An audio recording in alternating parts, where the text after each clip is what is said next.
بسم اللہ الرحمن الرحیم۔ کتاب نسیم ہدایت کے جھونکے، جلد اول تچہرم، پارٹ نمبر 12، پیج نمبر 264۔ لیکن لڑکی نہ مانی۔ اس نے کہا کہ اگر تو نے مجھ سے شادی نہ کی تو میں زہر کھا لوں گی۔ لڑکا مجبور ہوا، کئی جگہ شادی اور نکاح کے لیے لے گیا، کوئی تیار نہ ہوا۔ کسی نے اس کو پھلت جانے کا مشورہ دیا، وہ پھلت پہنچا۔ مولانا کلیم صاحب نے پورے حالات سنے، لڑکی سے خوب ٹھونک کر پوچھا۔ اس نے کہا کہ میرے گھر والے تو تیار ہو جائیں گے، میرے والد تو آدھے مسلمان ہیں، روزانہ قرآن شریف پڑھتے ہیں۔ حضرت صاحب نے کلمہ پڑھا کر ان کا نکاح کرا دیا اور قانونی کارروائی مکمل کرنے کا مشورہ دیا۔ وہ لڑکا بہت سیدھا تھا، وہ بولا اب میرا کوئی ٹھکانہ نہیں ہے، میرے نانا کلکتہ میں رہتے ہیں، میں نے سوچا تھا ہم وہاں چلے جائیں گے۔ ان سے فون پر بات کی تو انہوں نے صاف منع کر دیا، میرے گھر والے ہرگز مجھے گھر میں داخل نہیں ہونے دیں گے۔ مولانا صاحب نے کہا تیرے گھر والے تجھے نہیں رکھتے تو ہم کیسے رکھ سکتے ہیں؟ مگر بلک بلک کر رونے لگا۔ حضرت صاحب کو ترس آ گیا، انہوں نے ان دونوں کو 2-4 روز تک پھلت رکھ کر دہلی بھیج دیا اور ایک کمرہ کرائے پر دلوا دیا اور اپنی بہن سے لڑکی کی پڑھائی یعنی اسلام کی پڑھائی طے کر دی۔ لڑکی کا نام ثنا رکھا۔ مولانا صاحب کی بہن کے ہاں لڑکی کو بہت کم وقت میں اسلام سمجھ میں آ گیا۔ ایمان اب اس کے لیے بلال سے زیادہ پیارا ہو گیا۔ لڑکی کی بوا نے بلال اور اس کے گھر والوں کے خلاف اغوا کی تھانے میں شکایت لکھوائی۔ باہر کے ایک سینئر IPS افسر لڑکی کے رشتہ دار تھے، انہوں نے میرٹھ کے SSP پر زیادہ دباؤ دیا کہ وہ لڑکی کو برآمد کریں۔ بلال کے والد اور گھر والوں کو پولیس اٹھا کر لے گئی۔ مولانا صاحب کے بار بار دباؤ دینے کے باوجود بلال اپنی سستی اور کم ہمتی میں قانونی کارروائی نہیں کرا سکا۔ لڑکی نے تھانہ میں، یہاں پہ لفظ مٹے ہوئے ہیں، اپنی مرضی سے شادی کی ہے، مگر پولیس پر اس کا کوئی اثر نہ ہوا۔ بلال کے بڑے بھائی نے کسی طرح مولانا صاحب کا نمبر لیا اور فون کیا کہ کسی طرح بلال کا پتہ بتا دیں، ہمیں صرف قانونی کاغذات لینے ہیں تاکہ تھانہ میں دکھا کر اپنے گھر والوں کو چھڑا لیں۔ مولانا اس وقت ممبئی میں تھے، انہوں نے ان کو مشورہ دیا کہ 2 روز بعد بلال دہلی کی کسی مسجد میں آئے گا، آپ وہاں مل لیں، ہمارے بہنوئی آپ سے ان کی ملاقات کر دیں گے۔ دوپہر کی نماز میں بلال مسجد میں نہیں پہنچا اور بلال کے بھائی معلوم کرتے کرتے مولانا صاحب کے دہلی والے گھر پہنچ گئے۔ وہاں گھر والوں نے کہا کہ ہم کسی بلال کو نہیں جانتے۔ پھر اس نے مولانا صاحب کو فون کیا، مولانا صاحب نے کسی طرح بلال کو تلاش کر کے اس کو بھائی سے ملنے کا کہا۔ پولیس کا دباؤ پڑا تو بلال کے اس بھائی کو بھی پکڑ لیا، ان سب پر دباؤ بھی دیا اور لالچ بھی کہ ہمیں صرف لڑکی چاہیے، اگر لڑکی کا پتہ تم لوگ بتا دو تو ہم سب لوگوں کو چھوڑ دیں گے۔ بلال کے بھائی نے اپنے چھوٹنے کے لالچ میں تھانہ انچارج سے کہا کہ لڑکی دہلی میں مل سکتی ہے۔ وہ اس کو اور لڑکی کے بھائی کو لے کر رات کو دہلی پہنچے اور 17 جولائی کی رات کے 3:30 بجے بٹلہ ہاؤس میں حضرت صاحب کے گھر چھاپا مارا۔ مولانا صاحب کسی انتقال میں جانے کی تیاری کر رہے تھے۔ پولیس نے گھر کی تلاشی لی اور مولانا صاحب سے بلال کا پتہ معلوم کیا۔ مولانا صاحب نے بتایا کہ بلال ان کے پاس نہیں ہے، بلکہ کل اس کا فون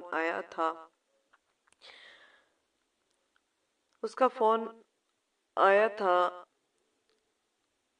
کہ آپ کا کمرہ تو خالی کر دیا، اب میں کیا کروں؟ میں نے سفر سے فون پر اس کو پنجاب سے ایک دوست کا نمبر دیا کہ کوشش کر لو، اگر وہ تمہیں کرایہ کا مکان اور کوئی نوکری دلوا دیں۔ پولیس مولانا صاحب کو جامعہ نگر چوکی لے گئی، پھر فوراً میرٹھ کے اس تھانہ میں روانہ ہو گئی۔ موبائل بھی اپنے قبضے میں کر لیا۔ مولانا صاحب بتاتے ہیں، زندگی میں پولیس سے ایسا پہلا سابقہ تھا، فوراً مجھے خیال ہوا کہ دعوت ہر مشکل کا علاج ہے۔ مولانا دعوت کی بات شروع کی۔ ایک گاڑی میں تھانہ انچارج موطلا صاحب اور حضرت صاحب تھے۔ مولانا صاحب نے تھانہ انچارج سے معلوم کیا کہ آپ پولیس والے ہی ہیں یا انسان بھی ہیں؟ وہ بولے ہم پہلے انسان بعد میں پولیس والے۔ مولانا ہم پہاڑ کے رہنے والے ہیں، اتراکھنڈ کے، اور پہاڑی لوگ پہلے انسان ہوتے ہیں۔ مولانا صاحب نے کہا آپ میری طرف دیکھیے، میرے چہرے سے آپ کو کیا جرائم ٹپک رہے ہیں؟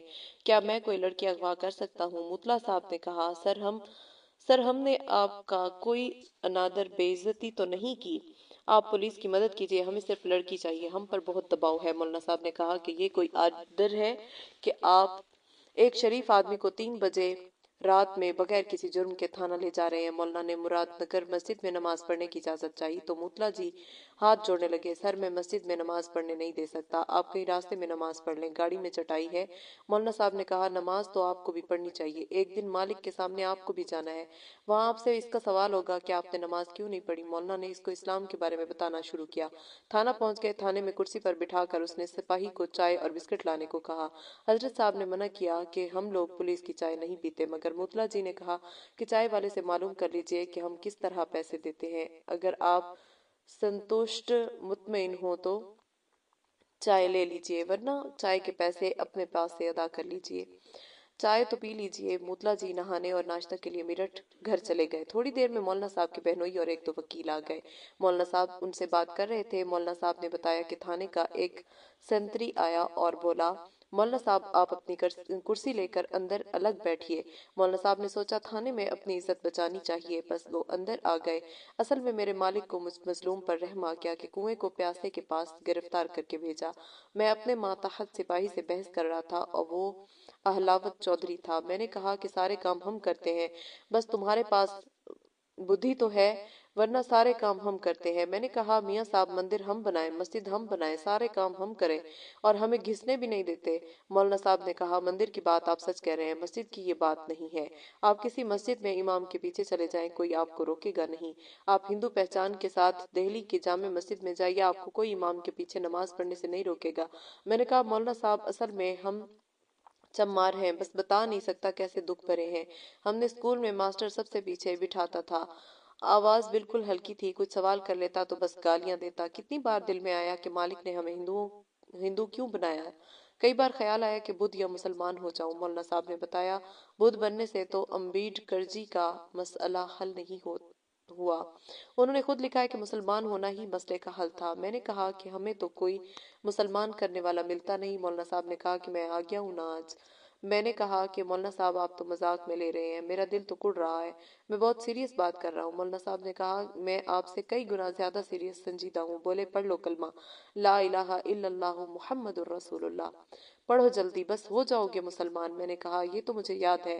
مولانا صاحب نے کہا کہ مجھے سناؤ۔ میں نے سنایا۔ مولانا صاحب بولے اب اس کو مسلمان ہونے کی نیت سے سچے دل سے پڑھ لیجئے، یہ خیال کر کے کہ قرآن جو مالک کی طرف سے سنودھان منشور ہے، اس کی شفت حلف لینے کے لیے پڑھ رہا ہوں کہ اس منشور کو مانوں گا۔ مولانا کے زور دینے پر میں نے پڑھا۔ مولانا نے کہا بس مسلمان ہو گئے۔ میں نے کہا اب مجھے مسلمان ہونے کے لیے کیا کرنا ہے؟ مولانا صاحب نے کہا کہ مسلمان ہونے کے لیے کچھ نہیں کرنا ہے، بس اچھا مسلمان ہونے کے لیے اسلام کو پڑھنا ہے، نماز سیکھنی ہے، صفائی کا اسلامی طریقہ سیکھنا ہے۔ میں نے کہا مجھے کہاں جانا پڑے گا؟ مولانا صاحب نے کہا کہ پھلت آ جانا۔ میں نے کہا پھلت جو رتن پوری تھانہ میں ہے، جو رتن پوری تھانہ میں ہے اور جہاں بڑا مدرسہ ہے اور جہاں کے مولانا مشہور ہیں۔ مولانا صاحب نے کہا ہاں وہی۔ مولانا صاحب نے کہا فون نمبر لکھ لیں، اچھا ہے میری موجودگی میں ہے۔ احمد مولانا صاحب میں بیان نہیں کر سکتا کہ مجھے کلمہ پڑھ کر ایسا لگا جیسے میں نے ایک تنگ اور گھٹن کی زندگی سے ایک نئے جگت جہان میں جنم لیا۔ مولانا صاحب بتاتے ہیں کہ انہوں نے مجھے جیسے ہی کلمہ پڑھایا، مطلع صاحب کے پاس ہوم سیکریٹری اور لیڈروں اور افسروں کے فون آئے۔ انہوں نے تھانے میں فون کیا، انسپکٹر سے بات ہوئی۔ مطلع صاحب نے کہا کہ مولانا صاحب کو آدر سے آفس میں بٹھاؤ اور ناشتہ وغیرہ کراؤ، میں آتا ہوں۔ مطلع جی آ گئے۔ مولانا صاحب سے معذرت کی کہ پولیس کو اصل حال معلوم نہیں تھا۔ آپ باعزت جا سکتے ہیں، آپ سے درخواست ہے کہ آپ آگے کوئی کارروائی نہ کریں۔ مجھے بالکل ایسا لگا جیسے میرے مالک نے مجھے دنیا کی تنگی اور ظلم سے نکالنے کے لیے مولانا صاحب کو گرفتار کر کے بھیجا۔ مولانا کہتے بھی ہیں کہ آپ مجھے ایسے ہی بلوا لیتے، رات کو 3 بجے کلمہ پڑھوانے کے لیے گرفتار کروایا، میں کس منہ اپنے پیارے مالک کا شکر ادا کر سکتا ہوں؟ سوال اس کے بعد مطلع جی کا کیا ہوا؟ جواب اخباروں میں مولانا صاحب کی گرفتاری کی خبر چھپ گئی، فون پر فون احتجاج کے آنے شروع ہوئے، مطلع اور انسپکٹر کا ٹرانسفر ہوا، بلکہ ڈموشن ہوا، تقریباً سارا تھانہ بدلا گیا۔ میرا بھی ٹرانسفر ہوا۔ مطلع صاحب اپنا سامان لینے آئے تو میں ان سے ملنے گیا، بولے دہلی سے آتے وقت مولانا صاحب نے گاڑی کے اندر کی لائٹ جلا کر جب کہا کہ میرا چہرہ دیکھیے، آپ کیا اس جرائم ٹپک رہے ہیں؟ میں بیان نہیں کر سکتا، جیسے مجھ پر بجلی گر گئی ہو۔ میرے دل میں آیا کہ کسی مہان بڑے آدمی پر تو نے یہ ہاتھ ڈالا۔ بعد میں افسروں کے دباؤ سے بچنے کے لیے مولانا صاحب کا نام تو FIR میں لکھا کہ مولانا صاحب کے علم میں تھا، مگر مجھے اندر سے ایسا لگتا ہے بنواری لال وہ لڑکی کیا مسلمان ہوئی؟ ہم سب کو مسلمان ہونا پڑے گا۔ میں ان کو مولانا صاحب کی کتاب آپ کی امانت بھی تھی، ان کا فون آیا تھا اسلام کے تعارف کے لیے اور کوئی کتاب بھیجنا۔ سوال: پھر آپ نے اسلام کو پڑھنے اور سیکھنے کے لیے کیا کیا کیا؟ جواب: سب سے پہلے تو میں نے اپنے اطمینان کے لیے ایک روز کی چھٹی لی اور دھوتی پہنی، تلک لگایا، دہلی جامع مسجد گیا، 11 بجے جامع مسجد پہنچا اور نماز کا وقت معلوم کیا تو لوگوں نے بتایا کہ 2.5 گھنٹہ بعد اکٹھی نماز ہوگی۔ اکیلے تو جب چاہو پڑھ سکتے ہو۔ میں امام صاحب کی جگہ پیچھے جا کر بیٹھ گیا۔ 2 گھنٹہ بعد اذان ہوئی، لوگوں نے مجھ سے بتایا کہ نماز ہونے والی ہے، آپ یہاں سے تھوڑی دیر کے لیے چلے جائیں۔ میں نے کہا میں چمار ہوں، ہندو مذہب کا کوئی مجھے مندر نہیں جانے دیتا، آج مسجد دیکھنے آیا ہوں۔ اذان دینے والے میاں جی کا ایک مسلح بچا تھا، انہوں نے اسے جھاڑا اور مجھے کہا آپ اس پر بیٹھ جائیں۔ میں نے امام کے پیچھے نماز پڑھی، لوگ یہ معلوم کر کے کہ میں چمار ہوں بہت خوش ہوئے اور کئی لوگوں نے مجھے گلے لگایا۔ اسلام کی سچائی پر اب مجھے پورا یقین آ گیا تھا۔ اب میں گھر گیا، اپنے بچوں اور گھر والوں کو بتایا، سب لوگ بہت خوش ہوئے اور میں نے پھول مولانا صاحب سے وقت لے کر ان چاروں بچوں اور بیوی کو کلمہ پڑھوایا۔ سوال: آپ کے خاندان والوں نے کچھ مخالفت نہیں کی؟ جواب: ہمارے خاندان والے مظفر نگر میں رہتے ہیں، ہمارا ان سے رابطہ زیادہ نہیں ہو پاتا۔ ہاں مجھے یقین ہے کہ سچائی معلوم ہوگی تو وہ مخالفت کرنے کے بجائے اسلام کے سائے میں آ کر بے حد خوشی محسوس کریں گے۔ میں خود ایسا محسوس کرتا ہوں جیسے مجھے پھانسی سے رہائی ملی ہو۔ سوال: دین کو سیکھنے کے لیے آپ نے کیا کیا؟ جواب: میں نے مولانا صاحب سے بات کی ہے، انشاءاللہ جلد چھٹی لے کر 4 مہینے جماعت میں یا کسی مدرسہ میں لگا دوں گا۔ میں نے نام بدلنے کی بھی درخواست لگا دی ہے، میں نے کتابیں پڑھنی شروع کر دی ہیں۔ مولانا صاحب نے مجھے 50 کتابوں کی فہرست بتائی ہے جو ہندی میں مل سکتی ہیں، 25 میں نے خرید لی ہیں۔ ہر لائن پڑھ کر مجھے اپنے مالک کے شکر میں بس سر رکھے رہنے کو جی چاہتا ہے۔ سوال: ارمغان پڑھنے والوں کے لیے آپ کچھ پیغام دینا چاہیں گے؟ جواب: مولانا احمد صاحب، میں ابھی کم عمر بلکہ بچہ ہوں، 2 مہینے کی میری عمر ہے، 2 مہینے کا بچہ کچھ کہہ سکتا ہے؟ بس یہ بات میں سوچتا ہوں کہ سنسار میں لگ بھگ 2 ارب، کم سے کم 1.5 ارب تو دلت کالے اور بیک ورڈ پسماندہ دراڑیوں کے لوگ ہیں۔ اسلام اور صرف اسلام ان کے دکھ کا علاج ہے، ان کو مظلومیت سے صرف اسلام بچا سکتا ہے۔ اگر مسلمان ان کو اسلام کے انصاف اور برابری کا صرف پریچے تعارف اپنے سوبھاؤ سے کرا دیں تو سب اسلام لا سکتے ہیں اور سارے دبے کچلے سماج کے لوگ اونچ نیچ کے ظلم سے بچ کر میری طرح ایسا محسوس کریں گے کہ ان کو پھانسی سے رہائی ملی ہے۔ اس لیے 2 ارب انسانوں پر تو ضرور ترس کھائیں۔ سوال: آپ نے اپنا اسلامی نام نہیں بتایا؟ جواب: مولانا صاحب نے میرا نام محمد سلمان رکھا ہے، مجھے بہت پسند آیا۔ سوال: بہت بہت شکریہ سلمان بھائی، آپ کو مذاق مذاق میں ہدایت نصیب ہو گئی۔ جواب: آپ کا بھی بہت بہت شکریہ مولانا صاحب، آپ کہہ رہے ہیں کہ مذاق میں ہدایت ہوئی، میرے اللہ نے مجھ پر کرم کر کے ایک مہمان داعی کی عزت کو داؤں پر لگا کر میرے لیے گرفتار کر کے بھیجا۔ مجھے بہت خوشی ہوئی کہ دنیا کے لوگ ہمیں نیچ سمجھیں تو کیا، میرا مالک تو مجھے اتنا پیار کرتا ہے۔ خود مولانا صاحب کہہ رہے تھے کہ کلمہ پڑھنے کے بعد مجھے موتلا صاحب کے اس طرح لانے پر غصے کی بجائے پیار آیا، میرے دل میں آیا۔ میں نے اللہ سے دعا بھی کی، میرے اللہ ایک آدمی کے ایمان لانے کے لیے اگر مجھے برسوں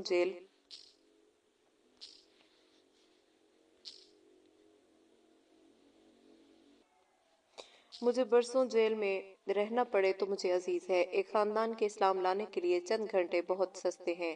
سوال: ایک بات معلوم کرنا رہ گئی کہ آپ نے اپنے خاندان کے بارے میں کیا سوچا؟ آپ کو ان میں تو کام کرنا چاہیے، اب تو آپ بھی مسلمان ہیں، آپ کی بھی ذمہ داری ہے۔ جواب: بالکل سچ کہا، مولانا صاحب نے ہر ملاقات میں مجھے صرف اس پر زور دیا اور میں نے آپ کی امانت اور امبیڈکر اور اسلام 1000 چھپوائی ہے۔ مجھے ایسا لگتا ہے کہ ہزاروں نہیں تو سینکڑوں ہمارے سماج کے لوگ اونچ نیچ کے ظلم اور پھانسی سے رہائی پا کر اسلام میں آئیں گے۔ آپ بھی دعا کریں، ذرا مجھے اسلام کو پڑھنا ہے، میں نے قرآن بھی پڑھنا شروع کر دیا ہے۔ سوال: بہت مبارک ہو ماشاءاللہ۔ جواب: بس آپ دعا ضرور کیجئے۔ سوال: آپ کے علم میں بعد میں اس ثنا اور بلال کے مقدمہ اور بلال کے والدین کی باقی تفصیلات ہیں؟ جواب: جی ہاں، وہ خود بڑی عجیب ہیں۔ سوال: ذرا بتائیے۔ جواب: ایک ہفتہ تک بلال کے والد، اس کے بھائی، اس کے بہنوئی اور جس گھر میں وہ میرٹھ میں کرایہ دار رہے، اس کے مالک کو بلال کے بہنوئی اور شاید بہن کو تھانے میں حوالات میں بند رکھا۔ مالک مکان کو تو پہلے سفارش پر چھوڑ دیا تھا، حضرت صاحب کا تھانے میں لانا تھا کہ افسروں کے فون آئے تو گھبرا کر سب گھر والوں کو چھوڑ دیا۔ الہ آباد ہائی کورٹ سے FIR پر کارروائی پر سٹے بھی اسی دوران لے لیا تھا۔ جولائی کو 23 تاریخ کو لڑکی کے بیان ہونے تھے۔ لڑکی کے والد پوری ٹیم کے ساتھ الہ آباد آ پڑے اور کوشش تھی کہ کورٹ پہنچنے سے پہلے لڑکی کو پکڑ لیں گے۔ اتفاق کی بات، لڑکی کی رات میں طبیعت خراب ہو گئی، وہ بالکل اس حال میں نہیں تھی کہ بیان دے سکے، مگر مولانا صاحب کی بہن کے ہاں اس کے ساتھ ایسا سلوک کیا گیا تھا اور اسلام اس کے دل میں گھر کر گیا تھا کہ وہ جان پر کھیل کر ہائی کورٹ پہنچی اور راستہ میں بے ہوش ہو گئی۔ کورٹ میں جا کر بیان سے پہلے اس نے اپنے گھر والوں کی طرف دیکھا بھی نہیں۔ کورٹ میں اس نے ایسا بیان دیا کہ عدالت بھی حیرت میں رہ گئی۔